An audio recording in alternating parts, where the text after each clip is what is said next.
दर्शन दीनाया पार छठी मैया, दर्शन दीनाया पार, दर्शन दीनाया पार छठी मैया, दर्शन दीनाया पार।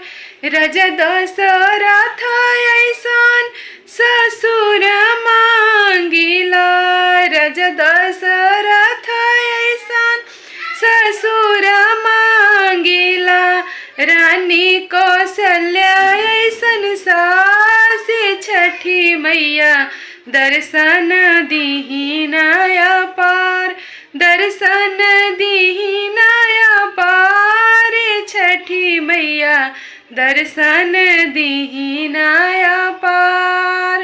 घोड़वा चढ़न के बेटा मांगिला, घोड़वा चढ़न के बेटा मांगिला, गोड़वा लगन के पतोह छठी मैया, दर्शन दीनाया पार, दर्शन दीनाया पार छठी मैया, दर्शन दीनाया पार।